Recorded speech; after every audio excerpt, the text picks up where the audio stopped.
I thought I knew Marcus inside and out. We'd been together for 5 years, engaged for 8 months, and honestly, I believed we were building something solid, something permanent. Marcus worked as a financial analyst at a consulting firm downtown, and I managed marketing campaigns for a mid-sized tech startup. Our lives weren't perfect, but they made sense together. We had routines, inside jokes, a shared Netflix queue that we actually kept up with. We talked about buying a house someday, maybe getting a dog, eventually having kids when the thank you inning felt right. Meeting Marcus felt like fate, honestly. We met at a networking event neither of us actually wanted to attend. I was there representing my company. He was there because his boss made high-end go. We bonded over terrible hors d'oeuvres and watered-down wine. And by the end of the night, we'd exchanged numbers. That first date turned into a second, then a third. And before I knew it, we were spending every weekend together. He was charming in this understated way, thoughtful without being overbearing, and he made me laugh when I needed it most. When he proposed last spring, it was perfect in its simplicity. No flashy public displays or viral moments. Just the two of us on a quiet hiking trail we loved, overlooking the valley at sunset. He got down on one knee right there on the dirt path, ring box in hand, voice shaking slightly as he asked me to marry Hyan. I said yes before he even finished the question. We celebrated with champagne in plastic cups back at the trailhead, ramening like idiots, already talking about wedding colors and venue options. Planning the wedding started off exciting. We spent evenings browsing venue websites, taste testing cakes on weekends, debating whether we wanted a DJ or a live band. Marcus seemed just as invested as I was at first.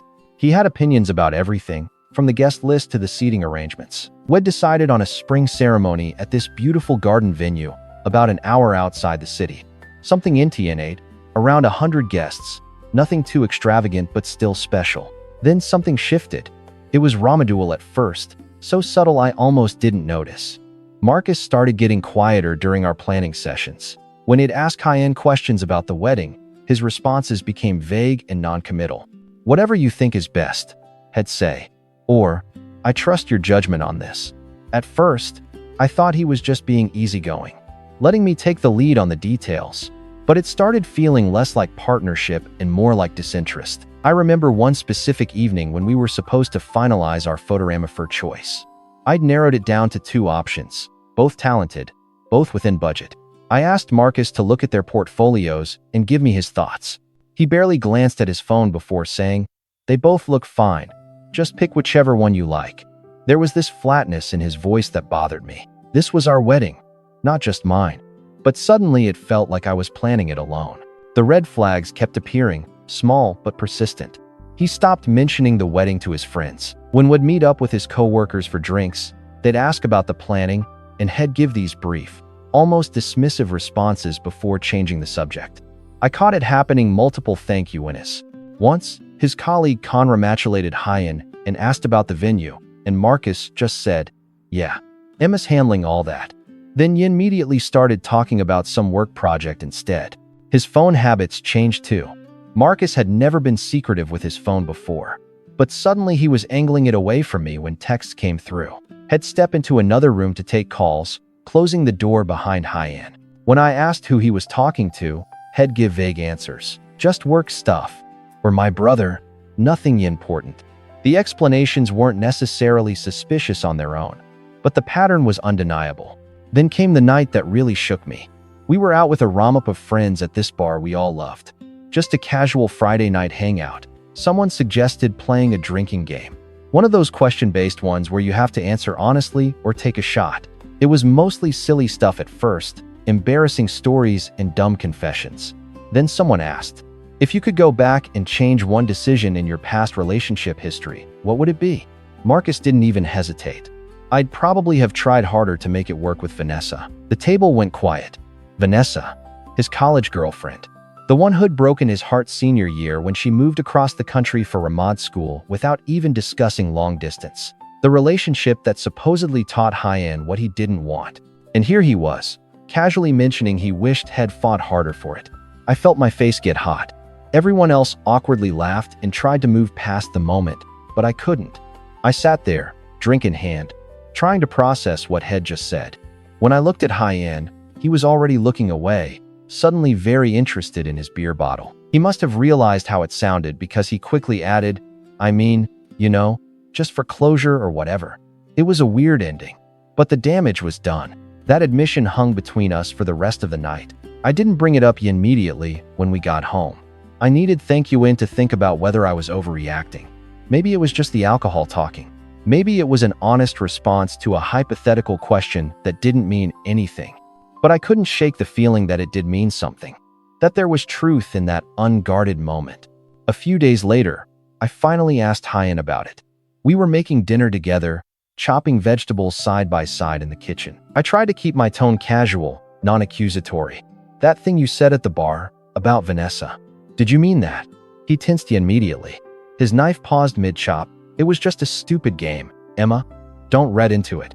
But his voice had that defensive edge that told me he knew exactly why I was asking. It didn't feel like nothing. I pressed. It felt pretty specific. He sighed, setting down the knife. Look, Vanessa was a big part of my life. That relationship ending the way it did left some things unresolved. But that doesn't mean I'm not committed to you. To us. The words were right, but something about the delivery felt off. Like he was reciting lines he thought I wanted to hear, rather than expressing genuine feelings. Over the next few weeks, Marcus became even more distant. He started working late more often, or at least that's what he told me. Some nights he wouldn't get home until after 9, looking exhausted and uninterested in conversation. When I'd ask about his day, I'd get one-word answers. Fine. Busy. Tired.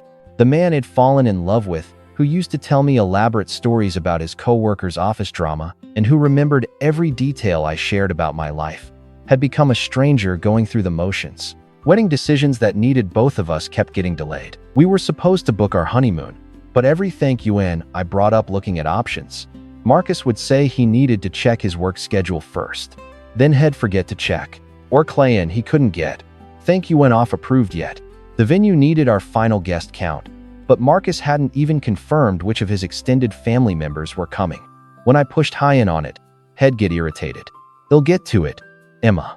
There's thank you in. But there wasn't that much. Thank you in. We were 6 months out from the wedding date, and half the major decisions still needed finalizing. I was stressed, running around trying to hold everything together while feeling increasingly alone in the process. My friends started noticing. My best friend Jessica pulled me aside after brunch one Sunday and asked if everything was okay with Marcus. You seem stressed, she said gently, and he barely engages when you talk about the wedding. I wanted to defend Hyan, to explain that he was just busy with work, that wedding planning wasn't his thing, that he was letting me have creative control. But the words felt hollow even as I thought them. The truth was, I didn't know what was going on with Marcus, and I was scared to push too hard for answers because I wasn't sure I wanted to hear them. Everything came crashing down on a Wednesday evening.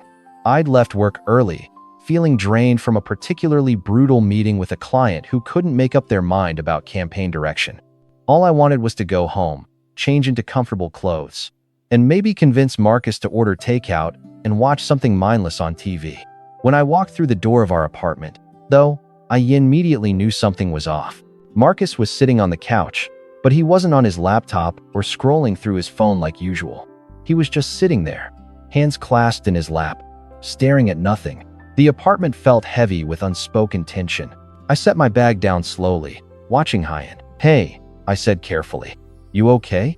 He looked up at me, and his expression made my stomach drop. It was the look someone gives you when they're about to deliver bad news and they've been working up the courage all day. We need to talk, he said, and my heart started racing. Nothing good has ever followed those 4 words. I sat down in the chair across from Hyan, suddenly very aware of the physical distance between us. The coffee table felt like a canyon. Okay, I managed. What's going on? He took a deep breath, and I watched Hyan struggle to find the right words. Finally, he just came out with it. I've been thinking a lot about us, about the wedding, about everything, and I need to be honest with you about something. My throat tightened. I didn't want to hear what came next, but I knew I had to.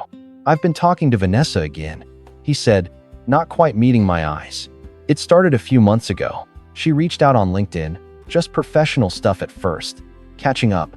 But we've been messaging pretty regularly, and he trailed off, but he didn't need to finish. I already knew where this was going. You have feelings for her. It wasn't a question. He winced but nodded. I don't know. Maybe. I think I need to figure that out. The room started spinning slightly. I felt like it'd been punched in the chest. You need to figure it out. I repeated slowly, trying to process. What exactly does that mean, Marcus? He finally looked at me directly, and what I saw in his face made me feel sick. I think we should postpone the wedding, just for a little while. I need some space to sort through these feelings. I actually laughed. It came out harsh and bitter, but I couldn't help it. Space. You want space 6 months before our wedding because you're confused about your college ex? He leaned forward, like he was trying to make me understand. It's not just about Vanessa. This whole wedding planning process has made me realize I might have some unresolved things I need to work through. I don't want to marry you if I'm not completely sure. You weren't sure when you proposed? The words came out sharper than I intended, but I was past the point of careful phrasing. You weren't sure when we booked the venue, sent the save the dates, told everyone we know that we were getting married? When exactly did you stop being sure, Marcus? He rubbed his face with both hands, looking exhausted. I don't know. I guess I thought it'd feel different once we got serious about planning. More excited, more certain. But instead, I just feel trapped. Trapped. That word hit different. I'd spent 5 years building a life with this man, planning a future, intertwining every part of my existence with his, and he felt trapped. I stood up, needing to move, to do something with the anger and hurt that was building up inside me. So, what's your plan here? I asked, pacing near the window. You want to what? Go explore things with Vanessa while I just wait around to see if you decide I'm good enough? It's not like that, he insisted. I'm not saying I want to date her. I just need thank you and to figure out if these feelings mean something or if they're just nostalgia. And if we're going to get married, I need to be absolutely certain. I turned to face Hyan, and something in me shifted. The hurt was still there, but underneath it was rising clarity. You know what, Marcus? If you're not certain about me after 5 years, after proposing, after planning a wedding together, then you never will be. He looked surprised, like he expected me to cry or beg Hyan to stay. Maybe part of me wanted to, but a stronger part of me, the part that had been watching our relationship slowly unravel for months, knew exactly what needed to happen next. I'm not going to postpone our wedding, I said, my voice steadier than I felt. I'm going to cancel it. Because I deserve someone who doesn't need to test drive their ex-girlfriend to make sure I'm the right choice. Emma. Wait, he started. But I cut Hyan off. No. I've spent months watching you pull away, making excuses, being distant. I've ignored every warning sign because I loved you and I wanted to believe we were solid. But this isn't cold feet or pre-wedding jitters. This is you telling me I'm not enough. And I'm not going to compete for my own fiancé's attention. The words were coming easily now, like I'd been storing them up without realizing it. Marcus stood up too, looking panicked now that the conversation wasn't going the way he'd apparently envisioned. I'm not asking you to compete. I just need thank you in to think clearly. I shook my head. You had thank you in. 5 years of thank you in. And you know what? If you wanted space so badly, you could have told me before we sent out save the dates, before we paid deposits, before I spent months of my life planning a wedding you apparently never wanted. That's not fair, he protested. I did want it. I do want it. I'm just confused right now. And that's when something broke inside me. But not in the way he might have expected. Instead of falling apart, I felt this strange, cold clarity settle over me. You're confused, I said slowly. Well, let me help you with that confusion. We're done. Not on a break, not postponing things. Done. I'm calling off the wedding, and honestly, I'm calling off us. The color drained from his face. You're breaking up with me? He sounded genuinely shocked, which would have been funny if it wasn't so pathetic. What did you think was going to happen here? I asked. That I'd just smile and tell you to take all the thank you in you need while you figure out if you prefer me or your ex? That I'd wait around like some backup plan in case things don't work out with Vanessa? I never said you were a backup plan, he argued weakly. You didn't have to say it. You're living it. I removed my phone off the coffee table, suddenly needing to take action before the shock wore off and the pain set in. I'm going to stay at Jessica's tonight. Tomorrow, we're going to figure out how to divide everything. The apartment lease is in both our names, but I'll find somewhere else. You can keep this place. Emma, please, can we just talk about this? He reached for my arm, but I stepped back. We just did talk about it, and you made it clear where your head is. So now I'm making it clear where mine is. I'm not interested in being someone's, maybe. I'm not interested in being the choice you settle on after exploring your other options. I headed toward the bedroom to pack a bag, and he followed me, talking the whole way, trying to backtrack, to explain, to convince me he didn't mean it the way it sounded. But I wasn't listening anymore. I was mechanically pulling clothes from drawers, toiletries from the bathroom, stuffing everything into an overnight bag. My hands were steady, even though my insides felt like they were breaking apart. "I'll text you tomorrow about when I can come get the rest of my stuff," I said, shouldering the bag. "And I'll start calling vendors in the morning to cancel everything." As I walked toward the door, he called after me one more thank you in. "I never wanted to hurt you." I thought I was being honest. I paused with my hand on the doorknob, looking back at Hyen one last thank you in. He looked small standing there in the middle of our living room, surrounded by all the little pieces of the life we'd built together. "You were honest," I said. "And so am I.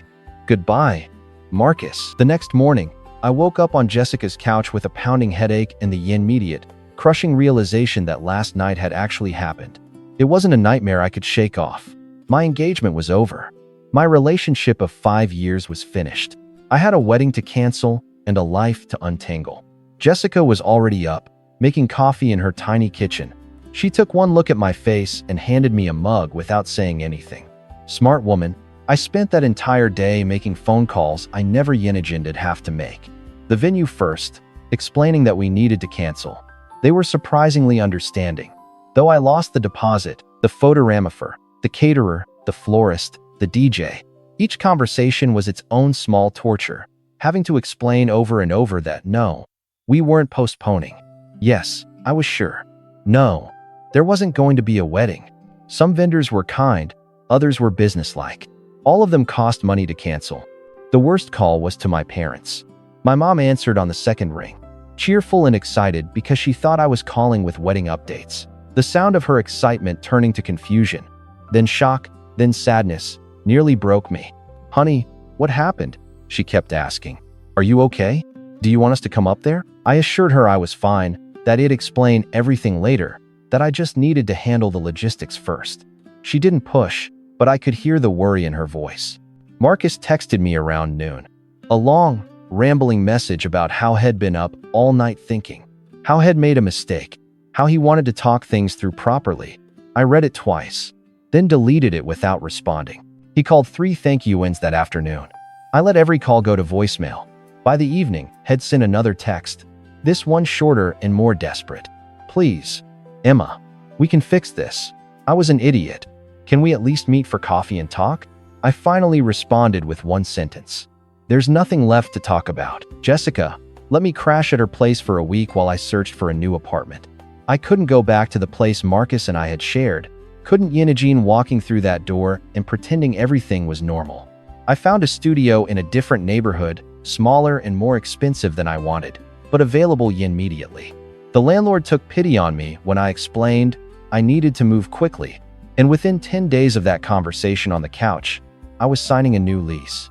Moving out of our apartment was brutal. He'd arranged to do it while Marcus was at work, but he showed up anyway. He stood in the doorway watching as my brother and Jessica helped me load boxes into a U-Haul. "You're really doing this," he said, and there was this disbelief in his voice, like he'd genuinely thought it'd change my mind.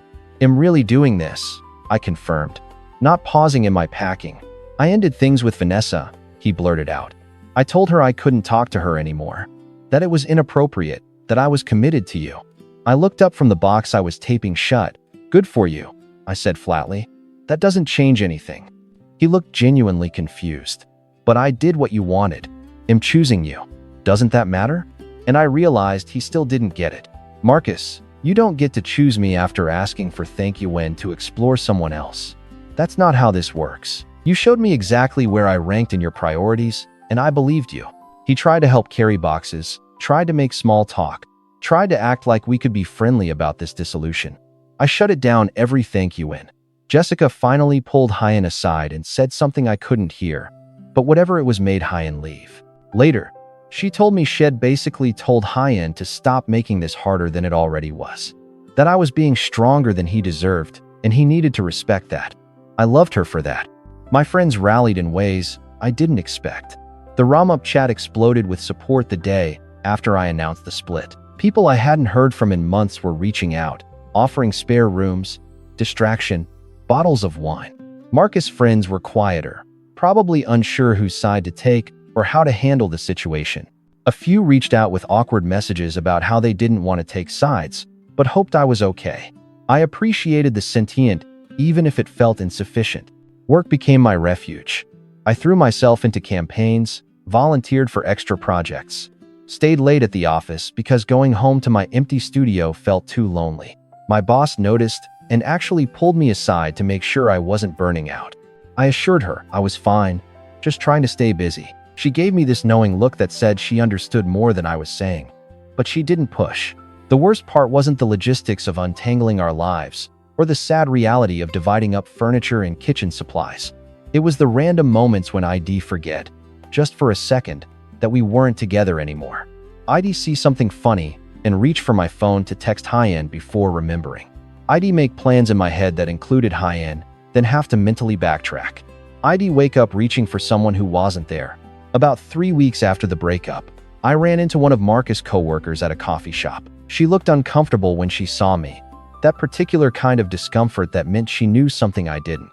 I almost let it go, but something made me ask, "How's Marcus doing?" She hesitated, and I saw her internal debate play out on her face. Finally, she said, "Has been pretty messed up about everything.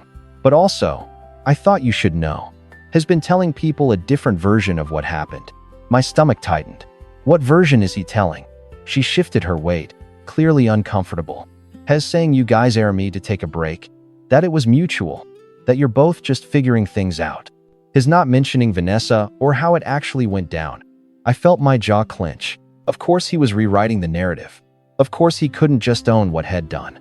"Thanks for telling me," I managed, and she nodded before hurrying away. That betrayal felt almost as bad as the original one. It wasn't enough that had blown up our relationship. Now he was lying about it to protect his own reputation. I thought about calling hi-end out, about telling everyone the real story. But I realized that would just make me look bitter and vengeful. The truth would come out eventually. It always does. It did come out, actually, in the most unexpected way. Vanessa, of all people, posted something on social media, a long, thoughtful post about emotional manipulation and breadcrumbing, about men who keep women on the hook while exploring other options. She didn't name Marcus directly, but the thank you ending was obvious.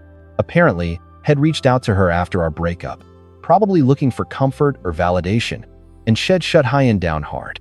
The post went semi-viral in our extended network, and suddenly people were connecting the dots. My phone lit up with messages, friends asking if I was okay, if that was about Marcus and me, if I needed anything. I responded to a few, but mostly let it blow over. Marcus, on the other hand, had a much harder thank you in. His carefully constructed narrative fell apart when Vanessa's post made people question his version of events. A mutual friend told me had gotten absolutely roasted in a removed chat about what a terrible thing had done. I felt a Ramian satisfaction hearing that, even though I tried not to. About 2 months post-breakup, I was starting to feel like myself again.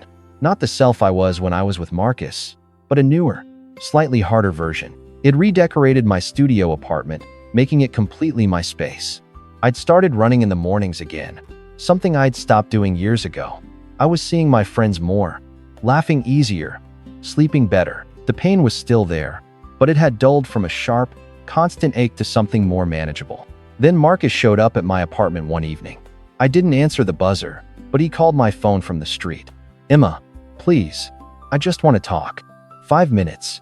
Against my better judgment, I went downstairs.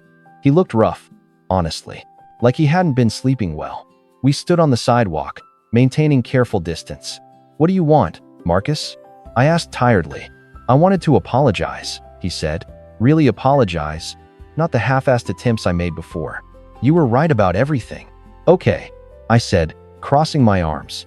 "I'm listening." He took a breath. "I was selfish and stupid. I took you for romantic. I let old feelings for someone else cloud what we had. And I hurt you in the process. I'm sorry. It was what I'd wanted to hear 8 weeks ago. Now it just felt empty. I appreciate the apology," I said carefully, "but it doesn't change anything." His face fell. I know I don't deserve another chance. But there's no but, I interrupted. You made a choice. Actually, you made a lot of choices over the course of months that led us here. And I'm okay with where we ended up. I'm better off now than I would have been married to someone who wasn't sure about me. He looked like he wanted to argue, to convince me otherwise. But something in my expression must have stopped Hyen. I hope you find what you're looking for, I said, and I meant it. But it's not going to be with me. I walked back into my building, left Hyen standing on the sidewalk, and didn't look back. The next morning, I woke up and realized I'd slept through the night without waking up sad. It was a small victory, but it felt monumental. I made coffee, opened my laptop, and started looking at those travel destinations I'd always wanted to visit but never had thank you in for. Maybe I'd take that solo trip to Portugal I'd been dreaming about. Maybe I'd sign up for that pottery class. Maybe I'd just keep building this new life, piece by piece, until it felt complete again. The wedding that never was would have been this month. Instead of getting ready to walk down an aisle, I'm sitting in my apartment, planning adventures that are just for me. And honestly, I've never felt more certain about a decision in my life.